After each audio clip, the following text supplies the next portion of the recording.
folding envelopes in Tampas, I think. Remember that one? How you been? Happy Thanksgiving. Happy Thanksgiving. Happy Thanksgiving. Happy Thanksgiving. Y'all ready to go? Yep. You ready? Yeah. I'm ready.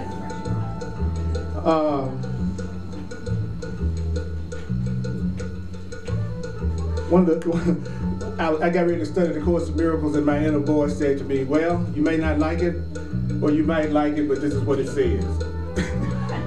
I thought, wow, that would be a great intro for the class. You might like it, you might not like it, but this is what it says. And that's about fair enough, isn't it? Yeah. Yeah. So what it says is that if you're going through a lot of strain right now, if there's any area of your life that you're going through some strain right now, anybody got any areas they feel a little strain? Well, according to the Course in Miracles, we are experiencing the strain for two reasons. It's because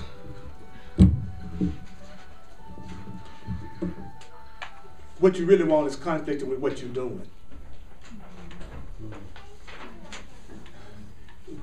Wherever you're feeling the strain right now, what you really want is conflicting with what you're doing. What you're doing is not what you really want to do in that area. If you're in a strain in any area, the area that you're in the strain in is the area where you're not doing what you want to do. And you're doing a lot of things that you don't want to do simultaneously. I'm listening to what you got to say. I don't want to listen to you, really. I'm at this job, which I really don't want to be, really. Or whatever. You got a lot of stuff you're doing that you don't really want to do at the same time. You say, if you're doing that, you got some strain that's happening. And so when you're doing what you don't want to do, your behavior conflicts. You have your behavior is not consistent. Your behavior is not consistent, and so part of you is outraged.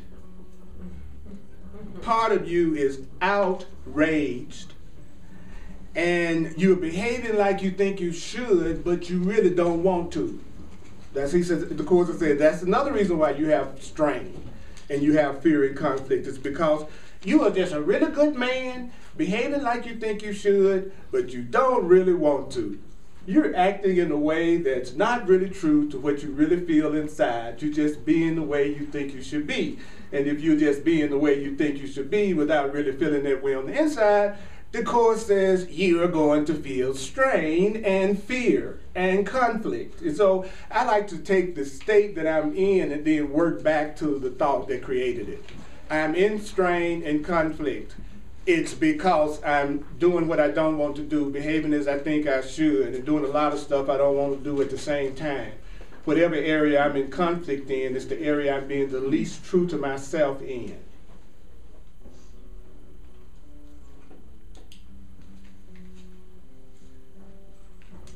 If you have a financial strain, it means that's where you're least being yourself, and that's why you don't experience the abundance.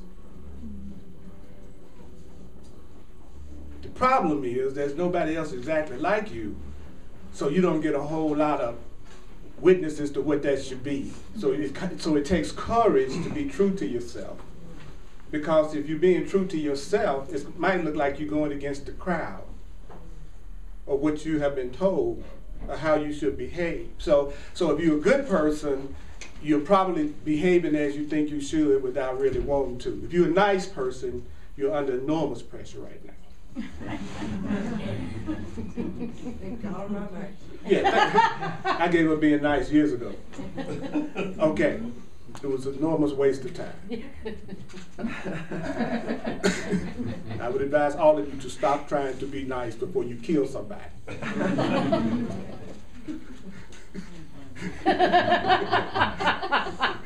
When people are too nice, that kind of give me the creeps. You know, it's like, okay, all right. Okay, so then the Course says you find yourself in a situation where you're doing what you don't want to do. all of a sudden you're in a situation where you're doing what you don't want to do, you're being where you don't want to be.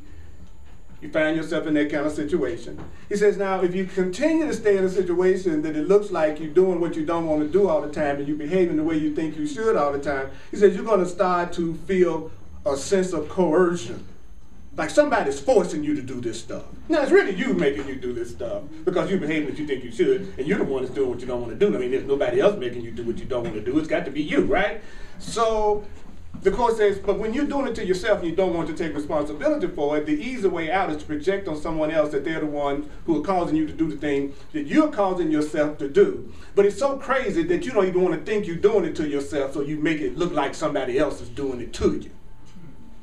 Because it seems too crazy to think you treat yourself the way you treat yourself, so you have to have somebody to treat you that way so that you won't seem completely nuts for putting yourself through it. But it's completely coming from you all the way. That's deep. Mm-hmm. Like I said, you might not like it, you might like it, but this is just what it says. And so he says, then that's going to produce rage because you're feeling very, very coerced because you're doing what you don't want to do and you're behaving as you think you should. And then it says, rage leads to projection. It's right there on page 30. I'm always reading, but it looks like I'm talking because I've been doing this so long. I find when I put the course in a conversational way, people hear it better. But if you look down at the book, you'll see the only thing I'm doing is saying what's on the page. Because the Course in Miracles is a conversation. It's not a regular book like people think of studying the books. It's a conversation that supposedly is coming from Jesus to correct a lot of the misperceptions, first of all, about Jesus himself that we've been taught, as well as learning how to listen to yourself by being able to discover how to listen to your own inner guidance, because your own inner guidance will provide you with the answers to everything that you're asking all day. But you don't hear your own inner guidance usually because first of all, we're taught not to believe in it, and we are always busy making up our own thoughts, and since we make them up, we are more attached to our own thoughts than the thoughts that come from God. We're much more, a cake I bake is a lot more special than the cake that someone gives to me. So a voice you make up is going to be a lot more special to you than a voice given you by God. So you're much more prone to listen to your thoughts than to God's thoughts. So the Course teaches you how to tell the difference between the loving thoughts and the fearful thoughts, because the voice sounds just like you. So the only way you can tell the difference between the two voices, the voice for God and the voice of the world and yourself, the only way you can tell the difference is by the content of the voice, is not the way they sound, because they're going to sound like your voice. Does that make sense to everybody? Yeah. So the Course teaches you the content of a loving mind, the content of a loving thought, the content of so that you'll be able to recognize love regardless of the form it comes in by what it's doing and what it's saying to you. So the Course teaches us how to tell the difference between when you're getting ready to screw yourself up and when you're not. Which people claim all the time they want to know. Okay, the Course says, well, it's simple. When you're listening to yourself, you're finna screw yourself up. When you listen to God, the truth in you, you're not. Well, how can I tell when I'm listening to the voice for God? Well, how successful have you been in your endeavor, in your perception? Well, I'm not too happy. Well, that means you haven't been listening to God, to your true self. Why? Because it never fails, fool. It's not like you such a special project that God could not succeed with your issues. I mean, do you really want to be that special? Because you see God, let's imagine God's a person, which God isn't, but let's just imagine God's a person, and God looks down at Earl and goes, oh, damn! Can't do nothing for Earl. That's pretty deep stuff. Do you really want to believe you're so special that there's no way for you to be happy, or for you to be guided, or for you to be blessed? Do you want to be that special, Earl? Sometimes I do. Sometimes I do. Sometimes if I can't get my specialness by being the happiest person in the room, I'll get my specialness by being the one that's so sad that everybody come up to and go, what's wrong with you? You know, we all want to be special at some level. There's some part of us that wants to be different and singled out. Then the Course says, you want to know how you know that there was a part of you that wanted to be separate, different, and singled out? Because you are. How do you know that there was a part of you that wanted to be a body? Because you are. How do you know that there's a part of you that wants to be broke? Because you are. Or happy? Because you are. Sometimes when I think that there's something wrong with my body or I've created some kind of a sickness which the Course calls a defense against the truth, do you know what the purpose of sickness is? The purpose of sickness is to make you think you're a vulnerable body that dies, rather than an unlimited spiritual being that lives forever. That's the purpose of any kind of pain or conflict, just to make you forget that you are unlimited. That's the purpose of every problem you think you have, is to make you think you're unlimited. And then you come to a class like this, and I only have one purpose for anybody that's sitting here, is to tell you you're unlimited, to remind you that you're unlimited. So hopefully I'll say a lot of things every week that you've heard before. And I hope I continue to do that, because it's about remembering. It's not about figuring anything out. It's about remembering the truth so you won't deceive yourself and then hurt yourself, because all pain comes from fooling yourself. You fool yourself about him. You fooled yourself about her. You fooled yourself about this. How do I know I fooled myself? Because you're in pain. And nothing that comes from God or love would cause you pain. Period. No such thing as I love you and I'm hurting over you. The Course says stuff like that. It just freaks me out, because I've never experienced love without some kind of fear or some kind of insecurity, upset, broken into by periods in which we get it all.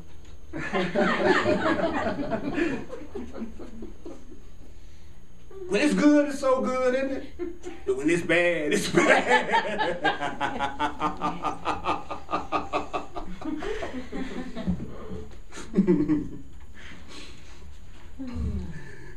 He says, whenever there's fear, it means you haven't made up your mind. Whenever there's fear, it means you haven't made up your mind. So wherever you are afraid is where you haven't made up your mind. It's where you haven't made a decision. So look at the area that you feel fear in right now, and you're looking at the area that you haven't made your mind up yet.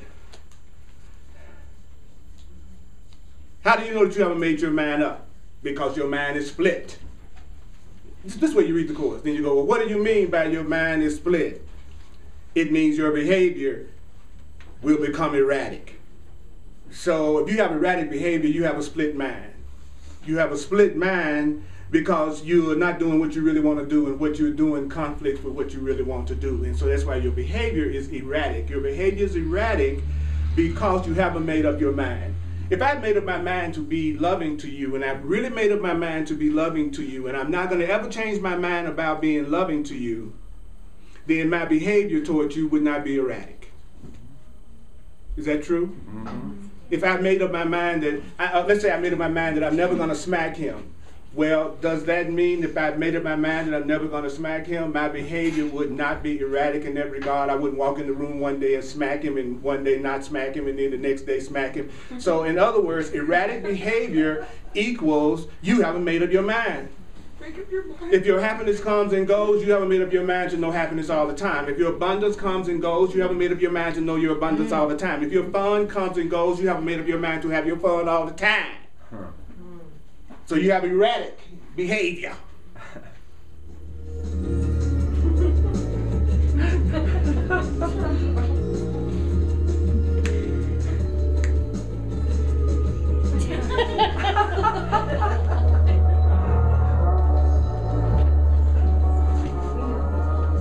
Doesn't that sound like erratic behavior?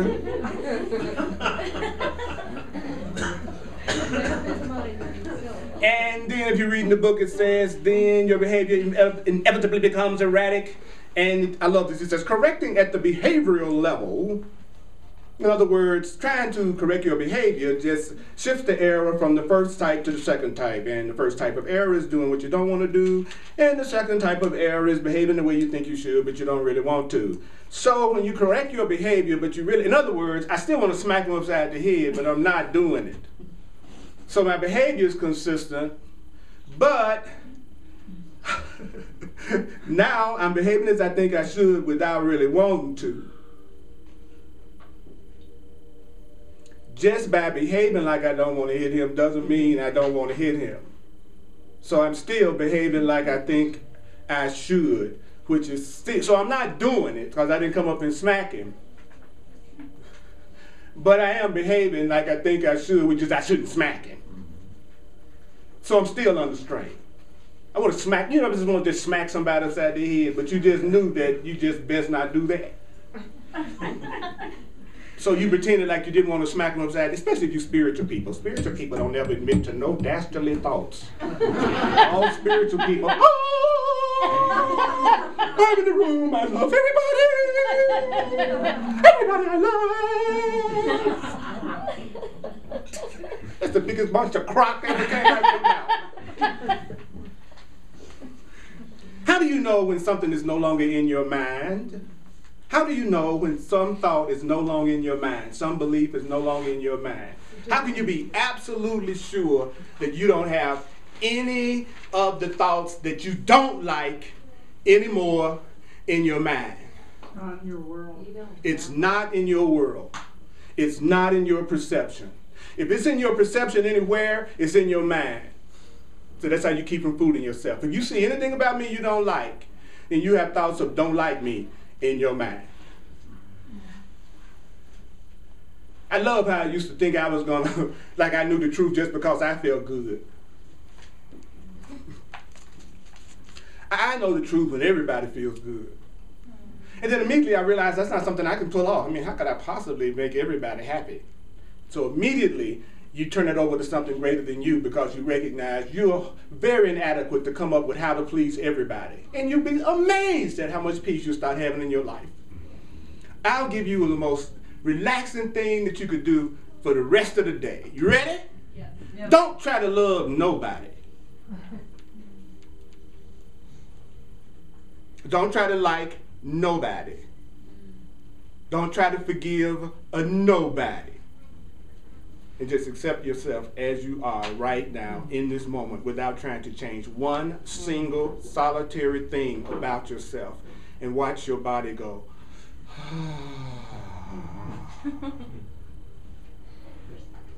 Because no matter what you do, nobody's going to like you.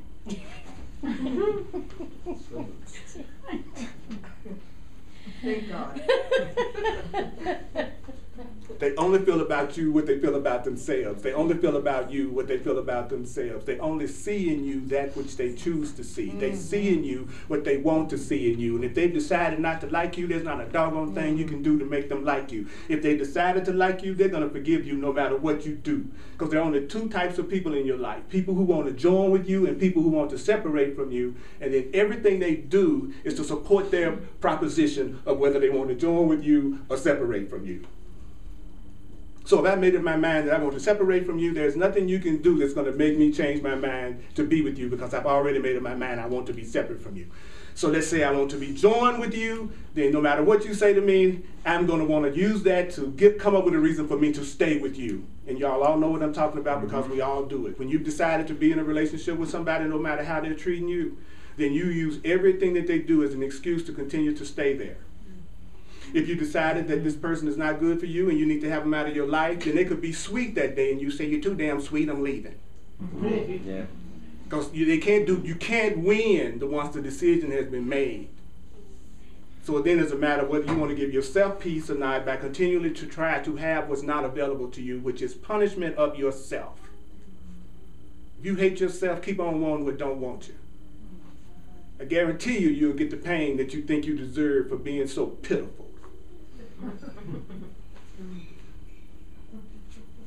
There'll be plenty of people that come and show you just that pitiful as you think you are. And they'll call you names. Wow, that's deep, isn't it? So, if you just change your behavior without changing your mind, will you still have fear even though you're behaving in a nice way? Yes. Yes. Okay. I can feel it. I can feel it. Wait a minute. There's a juicy question. I can feel it. It's in the room somewhere. There's something that I've said that someone has not quite clear about that they'd like to get some type of reflection on. Is there anybody that has a question or comment about anything that they've heard? So hate is okay. Hate is nothing but I really want your love. You really not acting out my script. I hate you. You're really not acting out my script. And I really want your love. But you're really not acting out my script. but I really want your love. But you really not acting. I hate you. You will not let me control you. Bastard. So hate or being okay would be you recognizing that even your hate is just a request for love. It's just your request for love. It's your cry for help. So hate is all right. As a matter of fact, if you really want to feel good sometime, think of the person that you think you hate. And then go, I hate you. I really, really, really, really hate you. You will feel so good about being so honest about how you feel for once in your life. The hatred will then transform, and you'll probably follow it up with something like, well, I don't really mean I hate you that much. It's just, you really upset me, and I just kind of, you had somebody do that before. They really express their feelings, and right behind it they go, well, maybe I wouldn't dunk your head in a vat of oil, but right behind the full acknowledgement of any of your feelings and emotions and your innocence, the innocence of your feelings and emotions is the love. But when you judge that feeling and block that feeling and stop that feeling and trying all the time to fix that feeling, you just make that feeling stronger and stronger and stronger by the attention that you're giving it, by making it so special. Hate. So what? You hate me. Okay. Big friggin' deal. Because if I don't hate myself, your hate of me doesn't in the least bit have an effect on me at all. I don't care if you hate me. You can hate me all night long. I don't give a damn. Because I don't. And so what I'm getting rid of in my experience is my self-hatred. Earl's hatred for Earl. Because Earl knows pretty much what he's done. So I know the best things to say to myself to make myself feel unworthy than anybody else I know. The only other person that would know more things to say to me to make me feel bad would be the person I love. Because they're the ones I'm going to tell all my little secrets to that they'll be tempted to use against me if they hate me one day. Don't tell me you don't recognize that, because you know you do. You break up with somebody and you go, oh my God, I don't believe I told them that.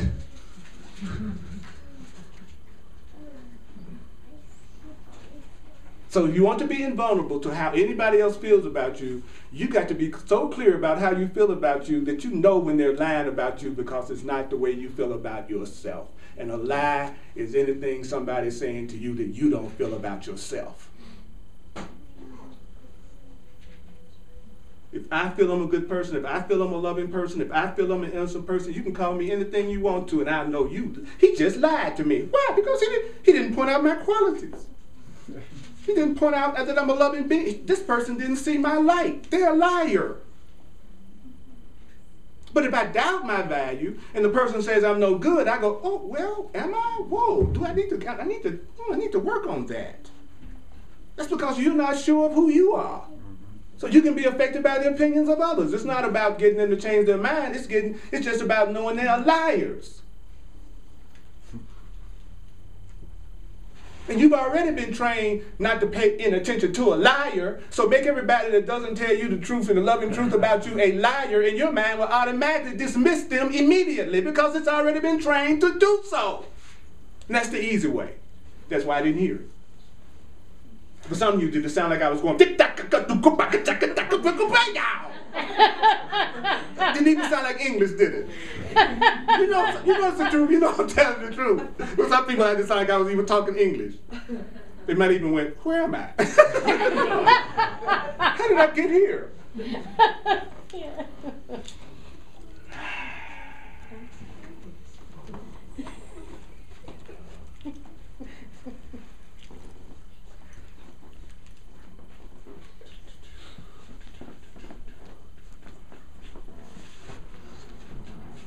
Anybody else have a question?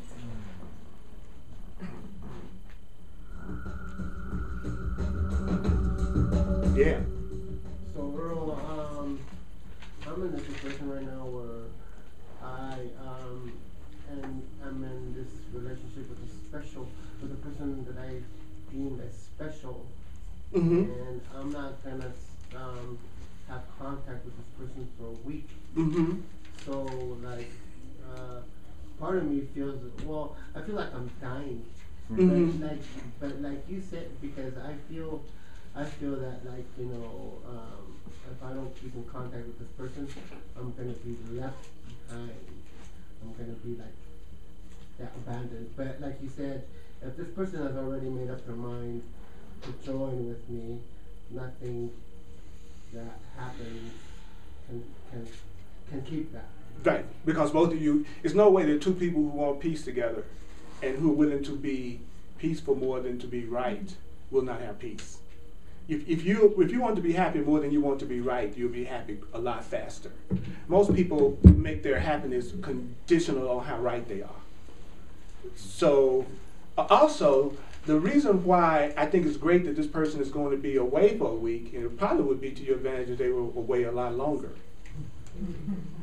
Because you need to see that you won't die without them. Because you won't be a pleasant partner until you know that you won't. You'll be a needy. Suck the blood out of them, partner. Have you ever wondered why there's this big vampire craze going on right now? In the movies, on TV, it's all about vampires. And the outer is a reflection of the inner.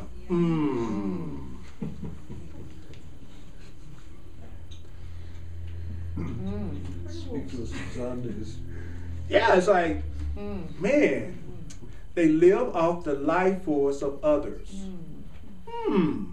They can't survive in the light, the truth. They flourish in darkness and ignorance. Who does that sound like? What repels them? The sign of the cross, a spiritual symbol.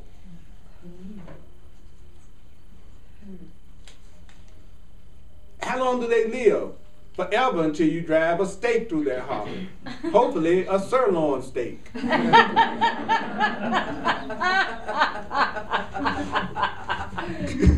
take it for Will you take what? So are you a vampire?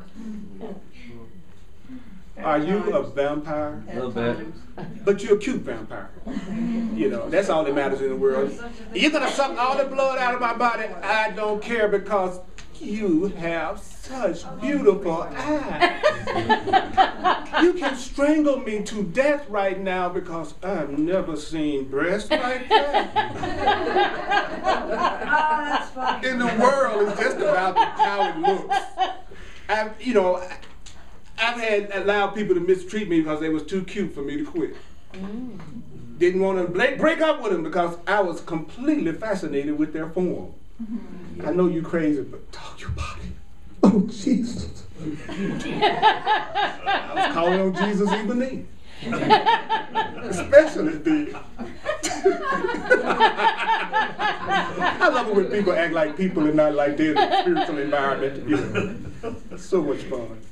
One more person? Yes. I have a special relationship, as you know.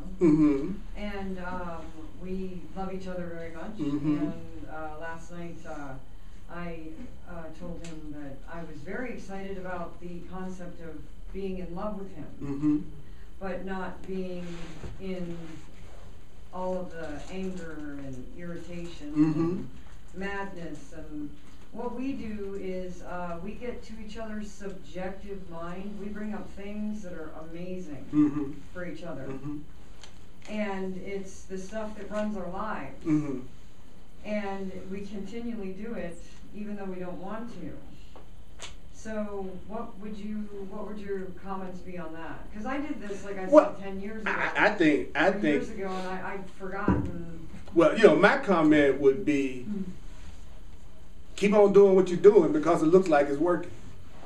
Well, we do work out a lot of things. I mean, your subjective mind. Well, you said the key word to me. You basically said that you all have a relationship that you're happy in and that you feel like, you know, you're growing in. See, I don't mess with people at all. Even though it might be painful sometimes. Yeah, that's what I mean. Your desire, Amazingly. your desire to be together is stronger than your desire to be away from each other. So therefore, you forgive, which really means I still want to deal with you again. I forgive you. So that's all it is. So if either one of y'all decided that you didn't want to be together anymore, all that process that you just described would be used to separate you all. You all will be processing everything y'all need to process to make each other remember y'all need to get as far away from each other as you possibly can. The only thing your memories would bring up would be justification for separation, because that is what you decided to do. Now you can process stuff. I have been in relationships where I have said things to people that were so honest and so straight up. And, you know, do you know what? Man, I had an incredible sexual experience with someone else last night that I felt like was a part of me just as much as you. And I've had people say right back to me, that is a beautiful, wonderful thing for you to do. Next time, invite me so I can pray for you while you're there doing it. And people wouldn't believe you could meet people that say stuff like that to you, because it's so far into their own concepts of love that they think that everybody must be like them and have the same limitations that they have about everything. My point in saying that was, this person and I had decided we were going to be joined no matter what, and that nothing was going to come between us, so nothing could. It's just hard for most people to imagine having a love that strong with anybody, or even wanting it, because it's so threatening to anybody that's insecure. Well, when we get away from all that stuff, there's a lot of love. The love is on the other side of the way we do it. Where is love located? Right outside of human love. Where is love located? Right outside of human love. Well, what is human love? It's the call for the real kind. It's supposed to give you such a stark contrast that you'll always choose for love. You get through with human love, and then you feel some divine love, some unconditional love based on freedom. It's not about attack. It's supporting who you are. It's not trying to control you. That will tell you, you do what you want to do, whatever that is.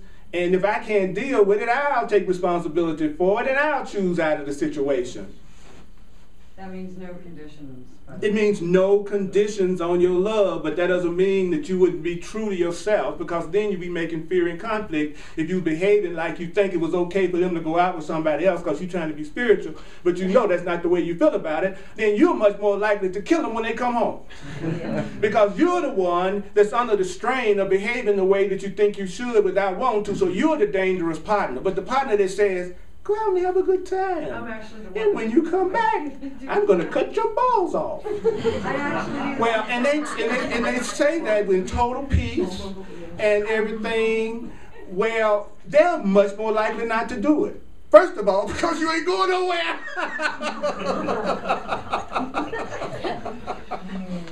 Don't lose your sense of humor. And I agree with that. You know what I'm saying? It's like, be honest with yourself. If you're going to be in a relationship with me, the only kind of relationship that I feel peaceful in enough to let my love flow in is a monogamous relationship where you only allow yourself to experience me on a sexual level. And one day I might go beyond that, but today I'm not beyond that. And so I'm going to honor myself by being honest about what I know I can do, because then I'm doing with you what I want to do with you. And so therefore I won't be under any strain with you. So therefore you will feel my love. We can always renegotiate this as our consciousness expands, and if we happen to move in that direction, that doesn't mean we have to, then we will still be honoring what each other want. And if it ever gets to the point that that's an inconceivable concept to either one of us, we're going to love each other enough to let each other go. See, it's not hard. Real relationships aren't hard. It's just that if you don't love yourself, you're not going to do the simple things that are necessary to have one. Because your goal isn't really to have the relationship. The goal is to punish yourself. It's easy to have a good relationship, but if you want to punish yourself, you got to always make it look like it's hard. So you always be the one that can't pull it off. I'm looking forward to the relationship I have when I'm not trying to punish myself. I'm just looking so forward to that. I haven't had one yet, but I have seen gradual improvement. So because of that, would you say that you can have the divine love only with that which is divine, which would be, like, I understand that we see God's selves in each other, but isn't it kind of true that really that only relationship comes from connection to Absolutely, absolutely. So the purpose of the relationship should be to help you remove any block to knowing the divine love within yourself. Because if my job in my relationship with you is to help you never lose sight of your innocence, not saying you won't make mistakes, not saying that you might not do things that might not be for your own best interest in my perception, we're going to talk about that and deal with that. But it doesn't mean that the core being that you are is a guilty, sinful being. That's not the premise. In other words, you're not the dirt on your body. See, the idea that you're sinful and guilty is the same idea as saying you are the dirt on your body.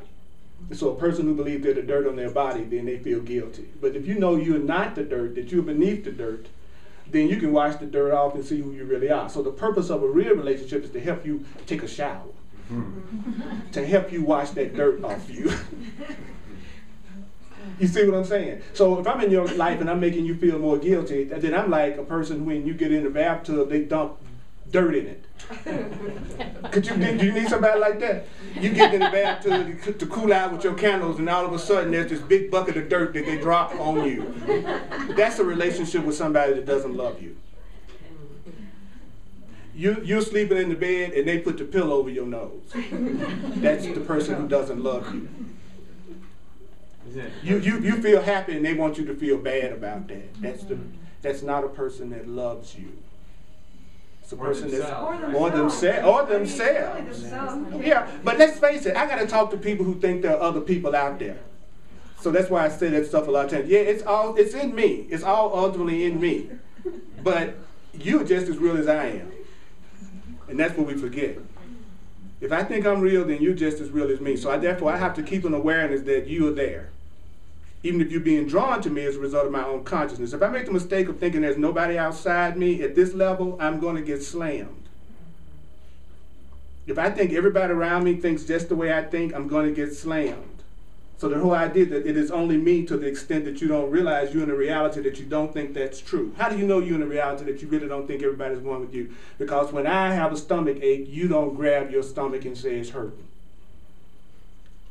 So I am in a reality where it looks like everybody is separate from me. And so I also have to apply the truth to you as well as me. That's the only difference it means. It means if I think I create my reality and I draw the things to me that come to me, I got to say that's true for you, which means nobody's doing anything to you either. And so I see you as a powerful being, regardless of how you see yourself. If I make the mistake of thinking I'm the creator, but you don't have equal creative power, now I'm getting ready to get in my ego and I'm going to get slammed. The minute I think that there's something about me that's not true about you, I'm going to get slammed. If I think that you're not capable of any emotion or feeling that any other human being is capable of, then you could come up with an emotion or a behavior that completely surprises me because I have limited how I think you can express yourself. So I know I don't care how much somebody say they love me, I know potentially there's a person in there that would murder me if that's what I decided that I needed to have happen to me. And as much as they say they love me, they could love me more than what they even imagined if they love me, and vice versa, because they're all working together. But I ain't getting in no relationship with nobody that think they're only capable of only loving expressions of themselves when I'm not yet. Because I'm not going to meet anybody who's different from me. If I know I still can hold agreements, well, doggone right, anybody I'm in a relationship with can hold agreements. And so I shouldn't be shocked when I see them exemplify the same qualities that I do and then hold it against them, as if I never expressed those qualities myself.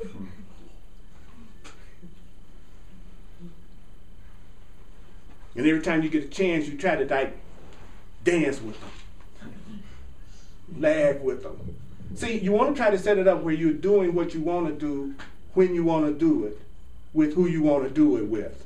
And the quicker you move into that reality, the less strain and conflict you have in your life. And as soon as you don't have conflict inside of you, you'll be surprised that you won't be seeing any conflict out here in the world for you either. It's weird, but it's true. And you'll go through a period where it looks like you are all by yourself when you're shifting levels. That's for sure. Just like if you're passing between two rooms, usually the hallway is smaller than the rooms you go into. So right now you might be in the hallway of your life, moving into some new reality beyond anything you've ever experienced. And so it seems kind of cramped, limited, and lonely. Because you're in the hall right now. You're in the hall right now. You're passing classes. That's when I used to get in the most trouble. When I was in school, I was into the passing of the classes, I'm telling you. It was good stuff. So are you with me? Yeah. Are you with me? Yeah. Okay, so That was good, thank you. it only matters if you remember it. Well, I'll write it down. Whatever it takes. That's what I'm saying. Whatever it takes. It's okay to do it. I tell you what, it won't even be an issue when you really want to do it. I say it again. What to do to remember it won't even be an issue when you really want to do it. Because when you really want to do it, you're just going to remember it. You won't need notes. You won't need to write anything down. You won't need to use things that you listen to, and I use all those things, by the way. But I notice I don't need to be reminded of something I really want to do. I can't wait, actually, to do it. Woo, that's why being happy, it requires such courage, doesn't it? Yeah. Because to be happy would mean that you would have to trust for the first time in your life, because it would mean that you would have to follow your own heart for the first time in your life. It would mean you'd have to really, really, really listen to yourself for the first time in your life. I do what I want to do all the time, but let me tell you, teaching A Course in Miracles on a love offering basis, come on, give me a break. Most people haven't even heard of the Course in Miracles. And even those who've heard of it and listened to it, most of the time don't know what the hell they're hearing, including me. It's deep. You know, I don't know from week to week what my income is going to be, because I'm trusting that I'm sustained by the love of God. And I have been doing this for 25 years, and I've seen myself be sustained by the love of God for 25 years, regardless of the people who are coming to my class, which taught me that there was something that loved me and that was taking care of me regardless of what anybody did in the room. But I needed to love everybody that showed up, because they're allowing themselves to be a channel for the love of God to me. They don't have to. So therefore, I'm so grateful for all of you and what you share with me. But I certainly don't think you're the source of what takes care of me.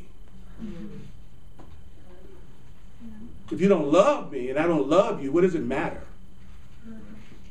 If you resent something you share, what would a person be doing here?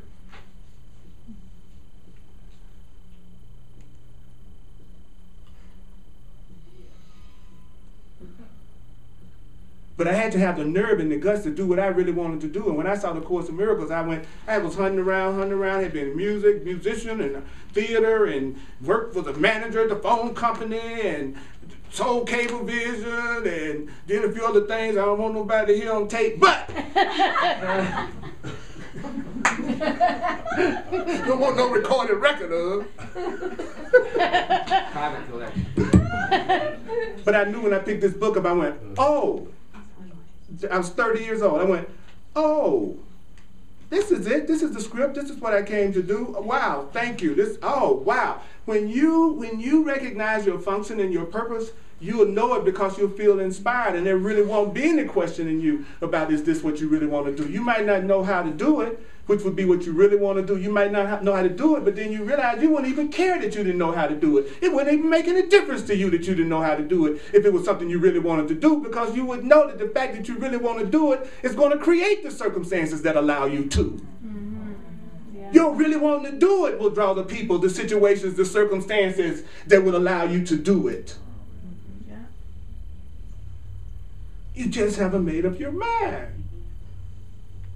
And then people go, well, I don't know what I want to do. I don't know what I want to do. I don't know what I want to do. Then give yourself the peace of not knowing what you want to do by saying, I don't know what I want to do. Okay, I don't know what anything is for. I don't know why I'm here. I don't know. I don't know will cool you out.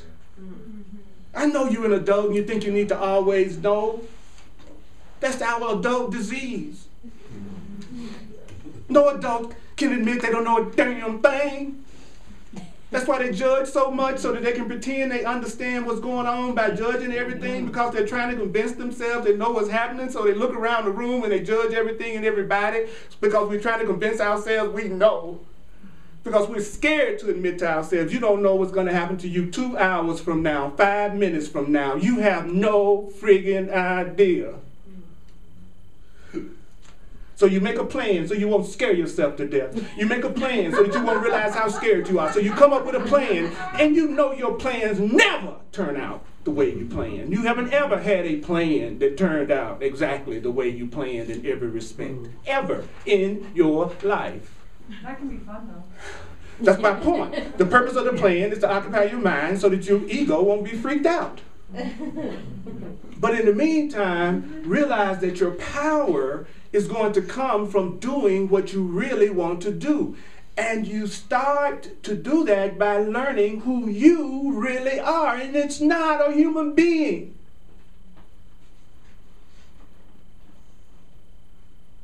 That's one of the ways you play with yourself. It's your spiritual masturbation. You're playing with yourself and you made a body in the process.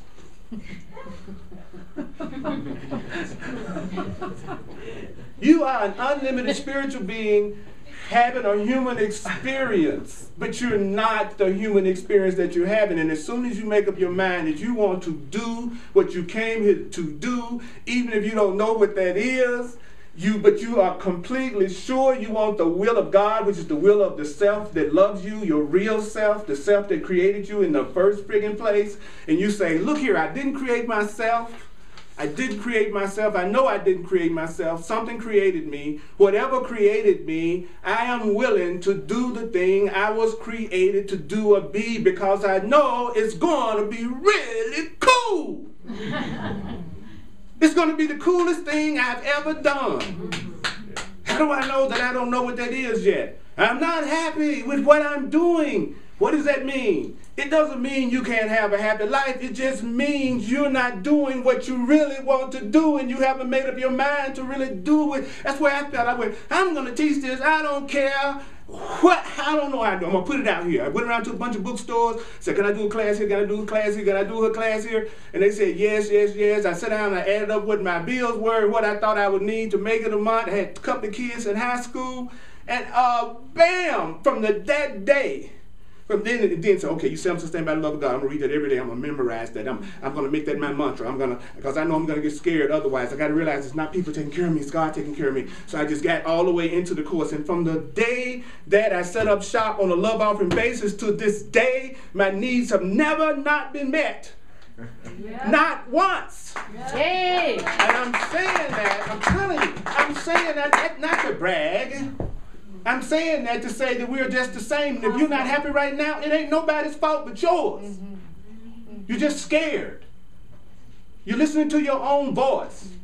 You still think you're that person you were taught when you were born. You got this story in your mind that you need to get rid of because it's not serving you anymore, and don't nobody care about your story. It's probably boring.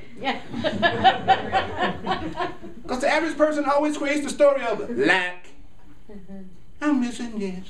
I'm missing that. I'm missing the other. I need 3 things. What? This, that, and the other. And it's always missing. And as soon as I get this, that, or the other, I'll be happy. And guess where this, that, or the other is located? In everything and everybody outside of myself that I have no control over. So I've set it up to always seek and do not find. Because that's what you do when you hate your friggin' self. And I'm telling you, you're not hated. You don't hate yourself, because if you really hated yourself, you wouldn't be sitting in front of a person that's telling you how glorious you are and how beautiful you are and how innocent you are. It's just a matter of whether or not you want to side with what I'm saying or not. I say you cool, you could just say, I'm cool too. Okay, I go along with that. Or you could go, he just wants my money. This ain't real. It doesn't make any difference whether I'm lying or telling the truth. Would you like to see yourself as deserving love? That shouldn't be a problem whether the speaker is insincere as hell. What they're saying still could be an idea that it would be wonderful to side with, because if you side with an idea, you create it, because it takes two to create anything. It takes some form of union, some form of joining. That's why ideas and decisions made in isolation have no effect. Your decisions won't make any difference in your life until you make them with love, when you make them with truth, when you make them with that which created you, when you make it with source. Because you're either making decisions with the part of you that loves you, or you're making decisions with the part of you that doesn't. And when you make decisions with the part of you that doesn't love you, it produces a physical circumstance that you call unhappiness or troubling. Those always come from siding with the fearful self. It would never happen if you didn't go into agreement. It would never happen if you didn't go into agreement. Oh, I'm having a feeling that I need to be heard. Okay, I'm not going to go into agreement with that feeling. I'm going to admit I have that feeling. It's a pretty powerful feeling, but I'm not going to do the things that would be necessary to make that come true, which is listening to the part of myself that's trying to hurt me.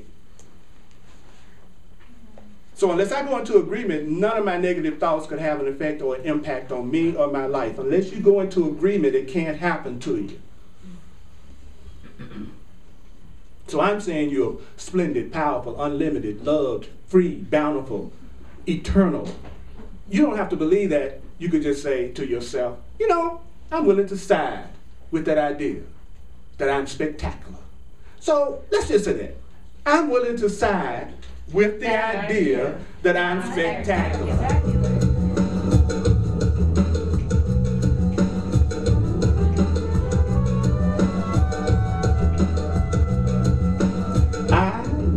Willing to side with the idea that I am spectacular.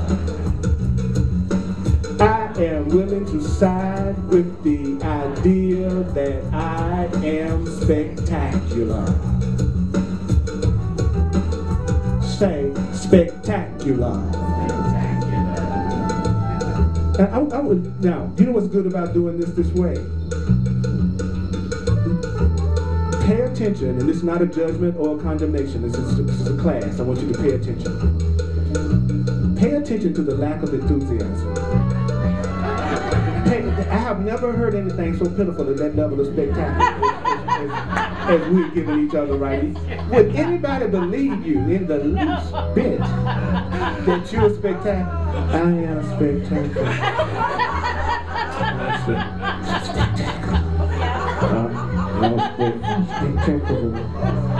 But then when I get mad, you low down dog!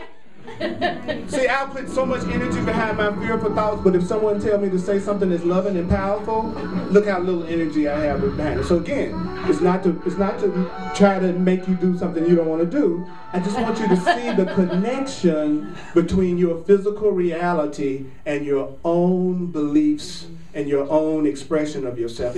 Your reality is not coming to you by accident. It's coming as a direct reflection of the energy and enthusiasm you have about yourself and your own life. You see? Try it again. You see? That was your only chance. The universe will never give us another chance to see ourselves. But you blew it, that was it. It's just like a comet that's coming back 92 million years from now. You'll get a chance. Okay. All right. Okay. I am spectacular. Say what? Say what? I am spectacular. See, there's Dracula, and then there's spectacular. And that's who I am. I only respond to the light, and it's darkness that repels me. I am the black spectacular.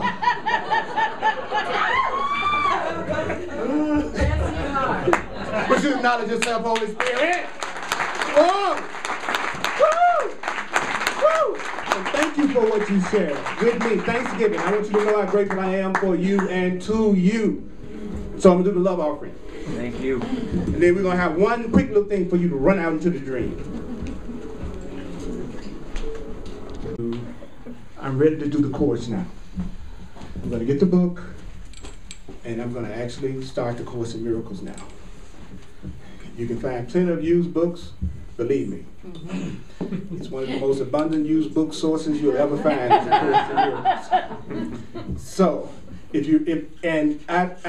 I have been a student of the Course for 30 years, and you don't need 30 years. I can give you the benefit of 30 years right now. So it doesn't have to take you 30 years to do the same thing it took me 30 years to do, is what I'm saying. That's the way learning works. You do it for each other. A person has learned how to fix cars. I don't have to learn how to fix cars. He did that for me. I'm willing to listen to what he says my transmission needs. If I don't want it to blow up, then my car will last a long time. Or I could go to transmission school to come to that same realization that it needs transmission fluid. If I was willing to just let the person that's learned say, put transmission fluid in there, I save myself a lot of time. So that's the same thing with you. I put 30 years in this. I could save you some freaking time. I can save you some time. I know a lot about the tricks that your mind will pull to keep you from giving yourself the happiness that I've described today. I can catch you before you go over the cliff. Because I know what your ego is going to tell you to try to scare you away from the material. I know what it's going to try to tell you to mess your relationship up. You know. And then there are ways you can help me too, because we're equal as teachers and we're equal as learners. That's the way it is. Okay. So this is the thought that we're going to leave on today. The thought is spectacular. And the thought is asking what you were born to be and do. Use this week to ask what your function is. The Course in Miracles says your happiness and your function are the same thing. So it's impossible that you could be fulfilling your function and not be happy. I have made myself sick as a dog in my physical body as a defense against the truth that I'm unlimited. So therefore I was taking some Pepto-Bismol. And I've come in this classroom, and for that hour that I was teaching this class, felt completely healthy, 100%. Why? Because I was fulfilling my function.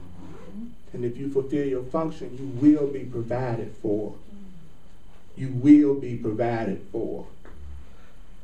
You don't have to worry about the economy, which political party is in power, whether you are a woman or a man or black or white or green or blue, dealing with the discrimination of the world. Because you'll be beyond all of that stuff. You will just be taken care of. And not taken care of what I mean, you just barely was able to make it. You know, if God takes care of you, you just have it just enough. It's an abundance. It's more than enough. Just enough is when you're taking care of yourself. I am spectacular. Okay, you got it? We got a spectacular chant. And so we just gonna go spectacular, spectacular. Got it? All right, here we go.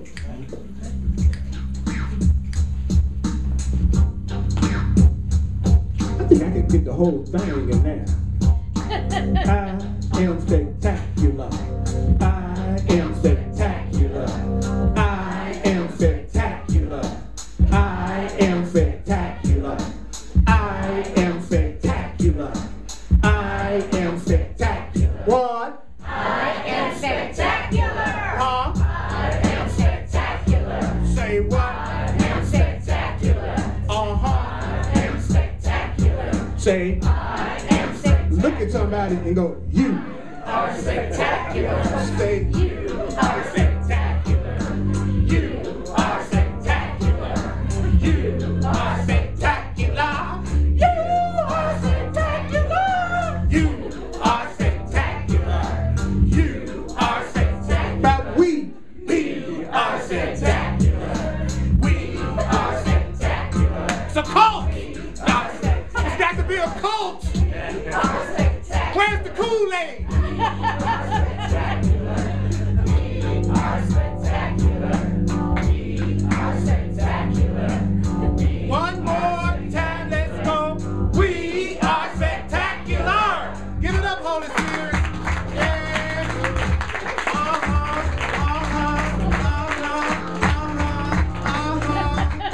May the course be with you. Hugs are available. I love y'all. Y'all so juicy.